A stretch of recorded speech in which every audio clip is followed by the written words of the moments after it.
Hi, this is Mr. Worski, and today we are going to start a wonderful journey through cells.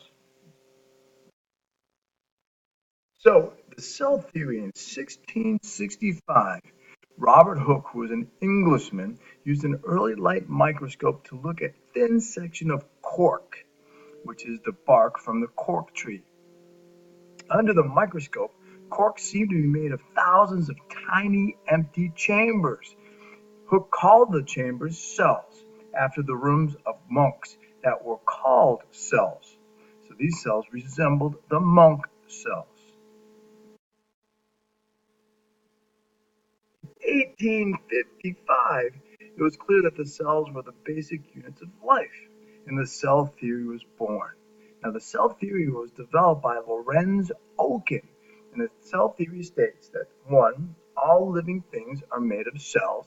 It's one of the characteristics of life. Two, cells are alike in structure and function, so a structure in one cell has the same function as the same structure in another cell. New cells are produced from existing cells, and cells need instructions in order to survive.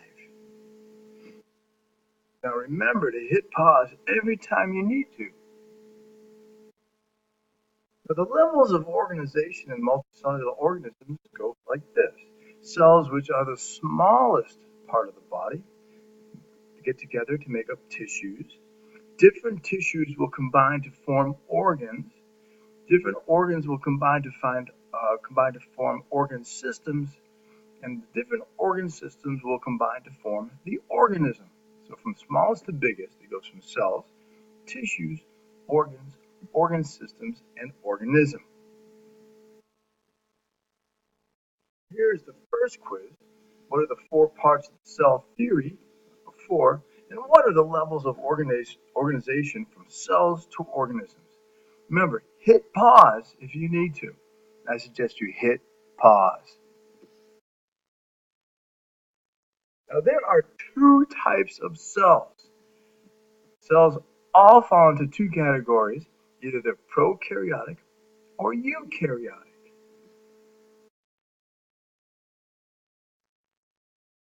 Prokaryotes, pro means before and karyon means nucleus. So prokaryotes literally means before nucleus. They are generally smaller than eukaryotes. They lack a nucleus and a membrane-bound organelle. And prokaryotes are basically bacteria.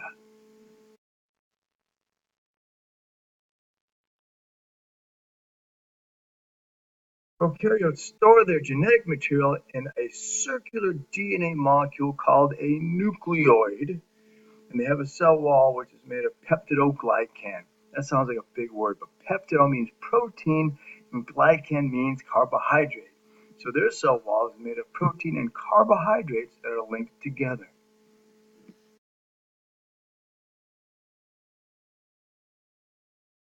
Here is a picture of a prokaryote that I want you to draw. And these are the structures that I want you to label.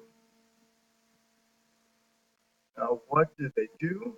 Pili helps the bacteria stick to things. The DNA, which should be a loop, I don't know why it's not a loop, right here, as the nucleoid. The capsule helps protect the prokaryote. The cell wall protects the prokaryote and provides it with shape. The plasma membrane selects what enters and exits the cell. The flagellum helps the cell move. Don't worry about basal body. Ribosomes produce proteins, and cytoplasm is the jelly-like material where all the reactions take place. So one more time. Oh, I want to go up again. Pili helps the prokaryote attach to things. DNA contains all the code for the proteins. The capsule protects. The cell wall protects and it gives shape. The plasma membrane allows to select what enters and exits the cell. The flagellum helps the cell move. The cytoplasm is where the reactions take place. And the ribosome produces protein. We did that again. So hit pause. If you need to, let me go over that again by reviewing it. And then fill out your guided notes. So what does prokaryote mean? And what is the function of a nucleoid? So remember, hit pause. I think that's it for today. It is. So hopefully you got all those notes. And we're on to our next activity once your notes are finished. Have a good day.